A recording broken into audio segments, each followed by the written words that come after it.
the residents of Element City. Air usually has their head in the clouds. Oh, my new jacket! Earth can be a little seedy. Nothing weird going on here. Just a little pruning. Water is always getting into something.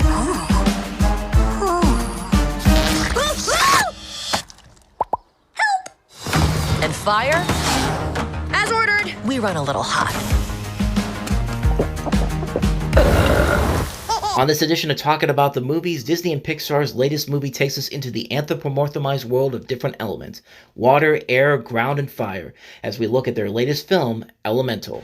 So with that said, welcome to another edition of Talking About the Movies, where today, of course, we're talking about some of the biggest new movies of the week.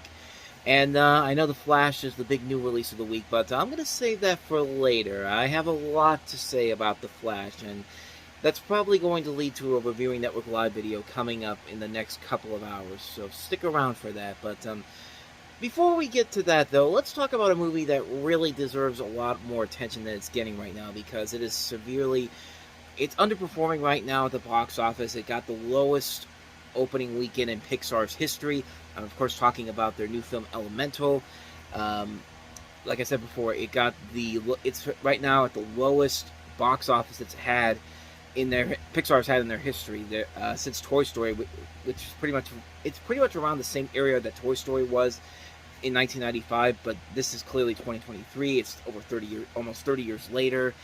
Totally different scenario here, but yeah, the movie isn't doing well right now, but there's a couple of reasons for that. It's because I think a number of people would look at this and say that their first mistake was premiering this at the Cannes Film Festival, because they did this with Indiana Jones, hoping to build the buzz up, and the word of mouth on both movies at Cannes was not very good.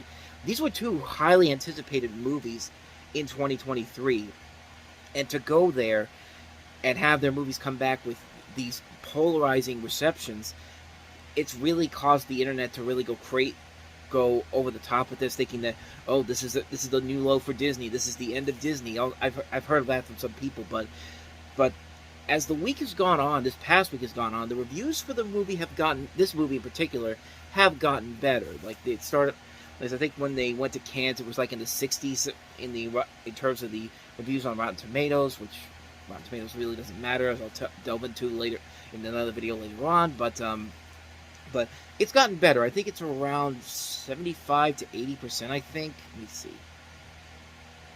76% at this time on Sunday, June 18th. So it's gotten better. It's back to kind of where it usually is with some of the more recent Pixar movies. But I gotta say, for it's the movies that Pixar has done since the pandemic happened, like Soul and Luca and Turning Red. And this movie, we'll forget about Lightyear, because we should forget about Lightyear, but they're very different. They're very interesting movies. They don't have a villain involved in them. They're more of a slice of life storylines, and they're usually very good. Like Soul is a really good movie. It's one of my favorite movies of 2020. Luca, I didn't like it I won't say I didn't like it first, because I did like it, but I didn't love it as much as everybody else did. But the more I've watched it, the more I've grown to really appreciate it. It's kind of had that Ratatouille effect with me. Like, I wasn't a big fan of Ratatouille when that first came out, but as time has gone on, I've really begun to see why people respect that movie so much. And of course, Turning Red was was my second favorite movie from last year.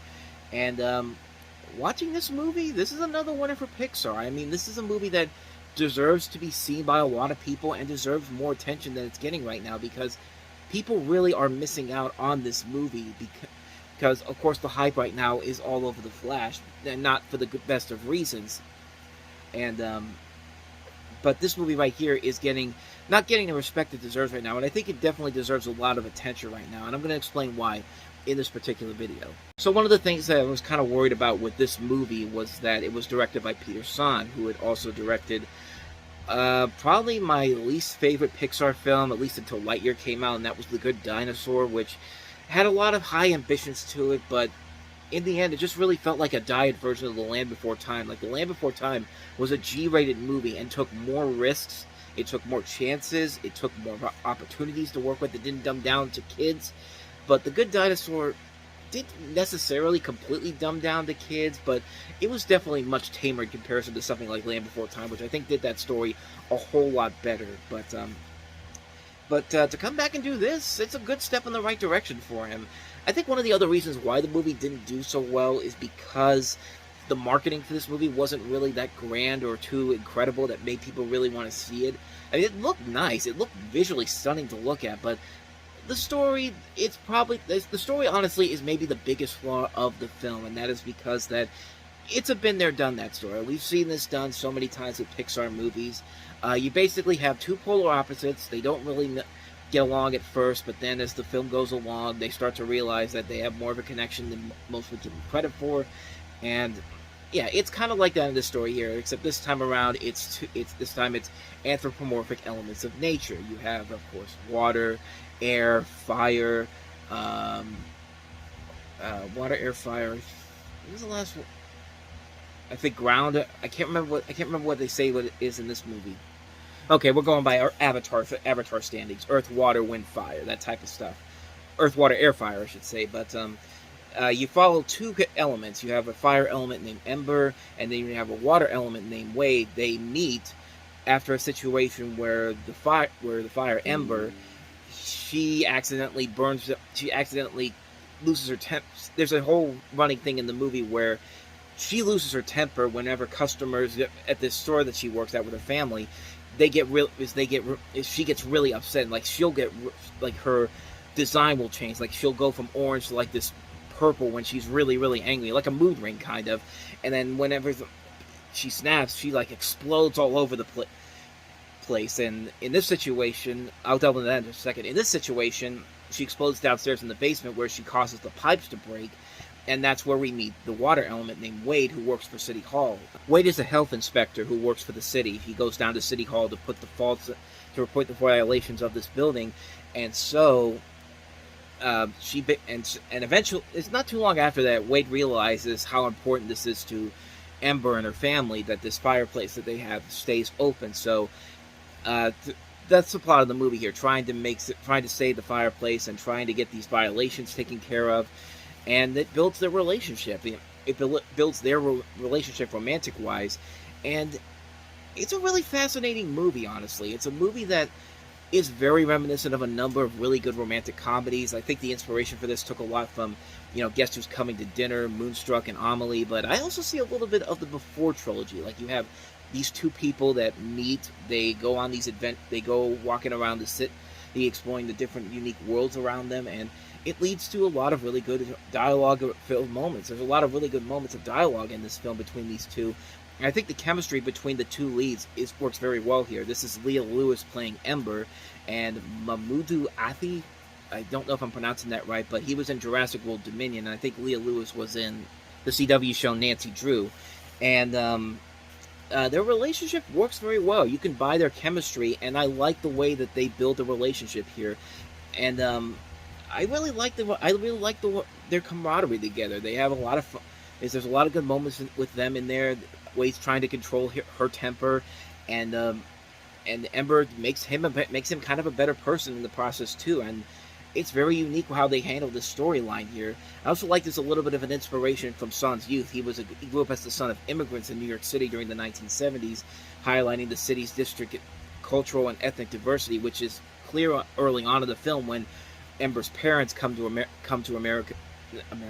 Element City as immigrants, and they face all these different elements to them, like xenophobia and like all these people that really don't like them at first, and they basically stick within their own fire part of town. And the father really is against all different is against water, because water is basically what happened with why they left to come to Element City in the first place, as they show in the film. And it's done very well. Like, I think those elements in particular work very well. And, like, I think a lot of people can really relate to these characters a lot. Wade, I think you can relate to him because he's kind of a shy person, but he's willing to be open to people and gives these great pieces of advice. Like, hey, sometimes you gotta say what you have to say, or sometimes you gotta be a little more adventurous, and you gotta take chances. And with Ember, I think a lot of people, especially myself who work in retail, can really can really relate to a lot about what she's going through in this movie. Of course, the big thing, like I said before, is that she works in this restaurant. It's not even a restaurant; it's really a convenience store, and she has to deal with all these customers who just want to cause chaos, and she loses it. She snaps at people, and the whole thing is about controlling your temper and just trying to get through the way you get through the day without causing a ruckus. And she feels trapped because there's a point where her whole goal in this movie in the beginning is to one day have this this convenience store be hers. But towards the end of the film, you start to realize that maybe that's not what she wants to do, and she doesn't want to tell her family that because they built this up for her for this to be the setup for her at the end. Like, they give her the sign and everything at first, and then that's supposed to be what her future is going to be. She feels trapped, and I think a lot of people feel that situation. I know I feel that way, being trapped in something, but I like the way that they handle it in this movie here. But sometimes you got to do what you got to do, and sometimes you have to make a choice. Like, do you want to be in this situation here, or do you want to be something that the movie isn't, something that you always wanted to do but never really felt like you could do because of your situation? I know I feel that sometimes. I know a lot of other people feel that sometimes. I think that's something that a lot of people can relate to with this particular film, and I like the way that the film is able to handle that throughout the way it does in this movie. I think it does a good job of showing a little more realism than I think a lot of people would give the film credit for. From a visual perspective, the movie looks amazing. I love the way that the film looks very unique. Like, it looks a little Zootopia-ish. I'm not gonna lie, I saw that a little bit in the trailer, but once the film gets going, you definitely get a true sense of what they're going for here. They're trying to give us this creative visual look to it. I mean, the scene where they go to the Cloud Stadium where the Cloud team is in the playoffs, and you see all these different elements coming together to watch this game, and like there's a point where where the water people do the wave, and it's a very unique and clever scene. It's a very uniquely stylized scene. There's a lot of great moments of that are very well done in here. I think the music is very well done here too. I thought for a second maybe that it was the guy who did the composing for Slumdog Millionaire, A.R. Rahman, doing the score for this, but because it definitely felt like a lot of his elements in there. But it was actually Thomas Newman, who's done a lot of great scores in the past, and does a very good job with it too. This score is really damn good. I also like the way the movie plays with your expectations. You think it's going to go for the cliched you've got because there's going to be a third act breakup. There's going to be a liar reveal segment, and it happens within about maybe 5 minutes. Honestly, it doesn't overstay its welcome. It doesn't drag. It gets right back to the point, to what it's trying to set up at the end of the film. And I like the way the movie ended too. I like the way that they set this up here. It actually did feel very reminiscent of Luca, the way that movie ended. And I get the feeling that was kind of if they did that on purpose, but it works. I think it worked very well for what they were trying to go for here. What else do I want to say about this movie that I don't think I've already said? In terms of the comedy, it's a mixed bag. Sometimes it works. I think the best moment was in the trailer, where you see Wade posing as a food inspector, and he has to eat this hot food from her father's menu that he has, and of course he eats it. He gets the bubble blowing. The bubble bursts, and he's screaming at the top of his lungs.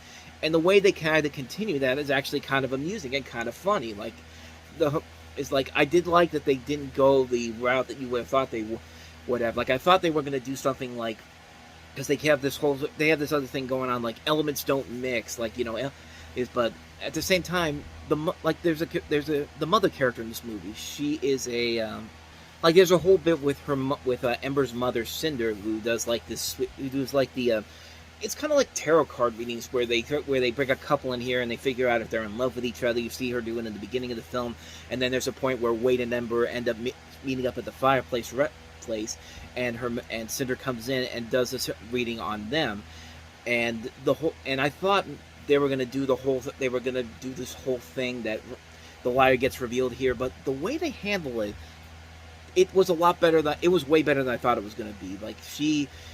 She's skeptical at first because, of course, water can't light the the two sticks that they have there. So Ember does hers, and then Wade doesn't know what to do until Wade realizes that if he, it's like he gets behind Ember, and it creates like a little bit of a spark because of the fire in front of the water. I don't remember exactly how it went, but just at that point, and then that's at the point when her mother realizes that this is actually real true love. And I love that they didn't make her a third act villain. Like, they could have easily done that. Like, she realizes at that point, okay, this is definitely real, and it completely shatters her world, like her belief status, and it works very well here. I think it did a very good job of handling that, and honestly, that's really all I could say about this movie. The only real flaw I could say about it is it's sort of a been there, done that storyline. We've seen this storyline done several times before. We kind of know where it's going, but I like that this movie did not go to the levels where I thought it was going to do. It did have the cliches, but they were very quick on them. It had the moments where you thought that something was going to happen, and then it does something completely different.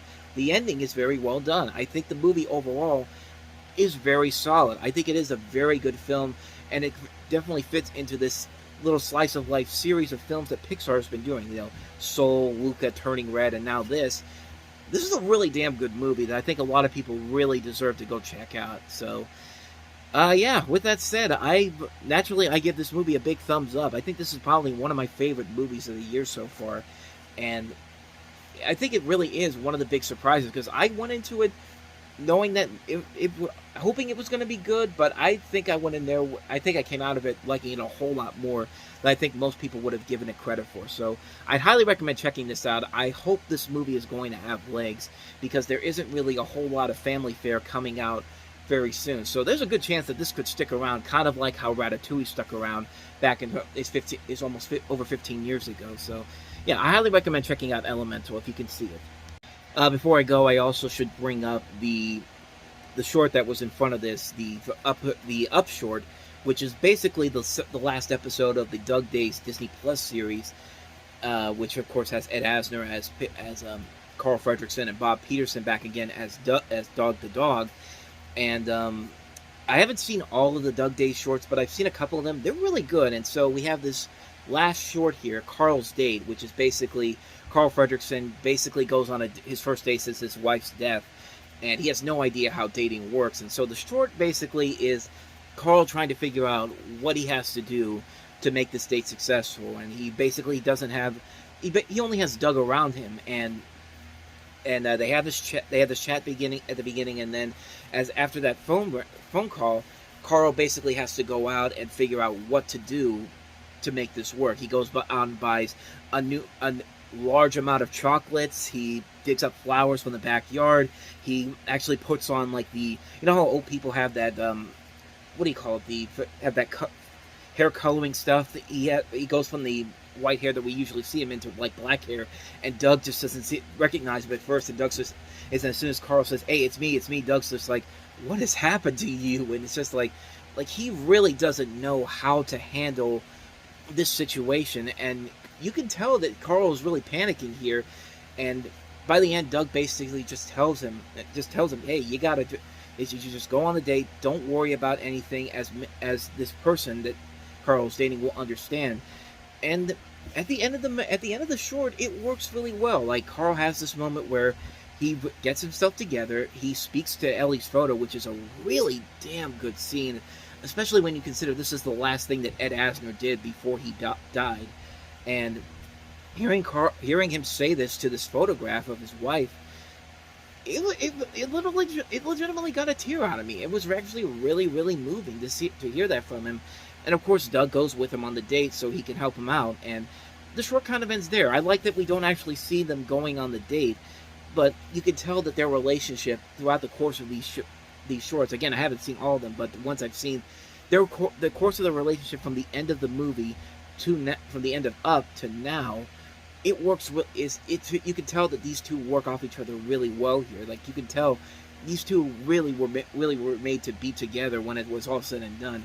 and I really love the way they handled this short. I think it was a smart move to bring this to the big screen, because it's great to see. Because it was great to see that, and I think a lot of people that I saw the movie with, which is a surprisingly amount of good people in the theater when I went to see this. I think a lot of people looked at this and said, "Yeah, you know, this is not even said, but you could feel the emotions in the room when Carl was saying goodbye to Ellie in that photo there, knowing that this is Ed Asner's last role that he did."